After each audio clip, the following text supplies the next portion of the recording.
Le transfert de Neymar au PSG est pour moi le transfert le plus intéressant de la dernière décennie. C'est le transfert record du football, celui qui fait comprendre la puissance d'un club géré par un État, qui force la méta des clauses inaccessibles en Liga, à Barcelone, mais surtout, c'est celui qui permet au club le plus intelligent, qui travaille le mieux, de remplir son armoire à trophées. Barcelone a perdu un de ses joueurs majeurs, un élément clé de sa dernière saison, a confié 222 millions au clan Bartomeu pour se reconstruire, et évidemment, l'opération a été un échec. Le club aurait pu travailler, chercher sur le marché un joueur capable de prendre sa place, mais finalement ils se sont tournés vers les joueurs hype du moment, les joueurs tendance, en allant chercher Coutinho et Dembélé, des profils pas adaptés, surpayés, avec des clauses augmentant le montant du transfert à des prix exorbitants. L'objectif était de renforcer l'effectif pour remporter de nouveau la Ligue des Champions, mais ironiquement c'est effectivement grâce à ce transfert que les prochains vainqueurs ont été renforcés. Liverpool a vendu Coutinho au plein mercato hivernal à un tarif hors marché, a confié l'argent récupéré au Joe Edwards Klopp, les deux ont identifié les points faibles de l'effectif et ils ont renforcé avec Van Dijk et Alisson, un défenseur capable de gérer de grands espaces avec un bon jeu au pied et un gardien plus décisif que Karius.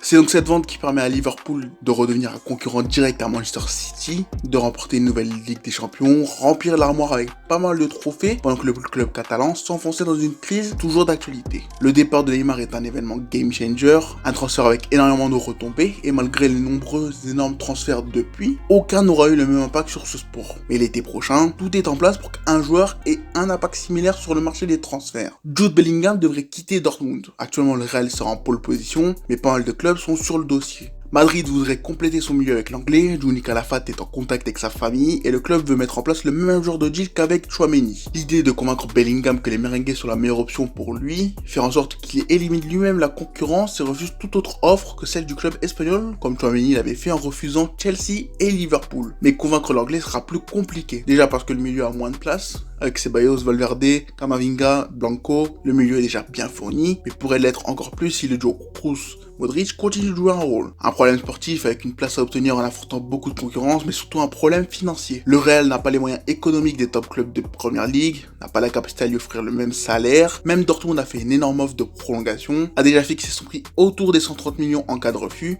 et sa signature signifiera que le dossier Mbappé ne pourra pas être rouvert cet été. Idéalement, l'arrivée de Bellingham serait une bonne chose, une occasion parfaite de définitivement tourner une des plus belles pages de l'histoire du club, mais le convaincre sera assez compliqué et d'autres équipes pourraient leur passer devant. Si Chelsea et le PSG ne semblent pas être dans ces petits papiers, Manchester United pourrait revenir à la charge. Les Red Devils avaient déjà tenté l'année où il a rejoint Dortmund, lui avait présenté un projet lui offrant un milieu avec Scott McTominay en partenaire, Ole Gunnar Solskjaer en coach, et il a bien évidemment refusé. Aujourd'hui, l'équipe est plus intéressante, Soutenag pourrait avoir un rôle plus important, mais le deal sera compliqué à réaliser. Le milieu de Manchester United est un problème, mais n'est pas le problème le plus urgent. Et surtout, le club est actuellement en vente, donc les investissements seront sûrement limités. Bellingham est un profil intéressant, mais n'est pas le profil qui manque au club. Manchester City fait partie des prétendants les plus logiques pour plusieurs raisons. Beaucoup comme moi ont pensé qu'il serait le remplaçant idéal de Gundogan, mais sa situation a pas mal changé. Sa femme est enceinte, sa famille souhaiterait garder une stabilité, rester en Angleterre, et les discussions pour une prolongation ont été réouvertes depuis quelques semaines. Pourtant, malgré cette prolongation,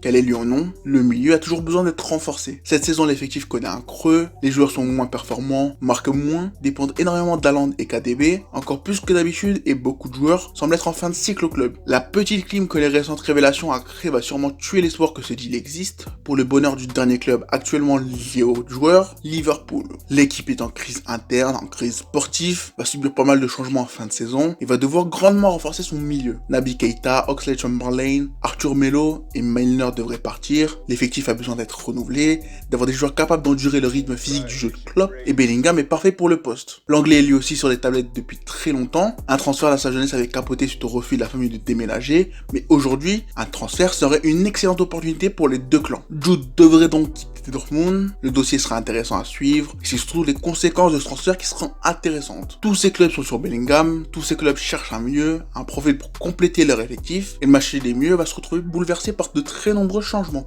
Derrière l'anglais, t'as pas mal de milieux en instance de départ ou courtisés par des clubs qui m'y considèrent comme plan B, malgré des différences évidentes niveau profil. Je pense aux deux gros dossiers de PL des clans Rice qui vont enfin quitter West Ham, et Caicedo qui va de nouveau être le centre des débats, mais ce ne sont pas les seuls. En très vite, on pourrait parler de Yuri Tielemans qui va quitter Leicester libre, Ibrahim Sangaré qui serait une opportunité de départ en fin de saison, Kanté qui sera sûrement laissé libre par Chelsea, Daoud va chercher un nouveau club où se relancer, ou simplement en Ligue 1, Kefren Turam va sûrement faire l'objet de pas mal d'offres si Nice ne se qualifie pas en Europe, et d'autres joueurs vont animer le marché. Mais en plus de ne pas avoir le temps d'en parler, en plus de vouloir garder pour d'autres vidéos, est-ce que le montage comme ça n'excuse pas que j'ai la flemme de tout faire? C'était une vidéo test, j'espère que vous avez aimé, voilà.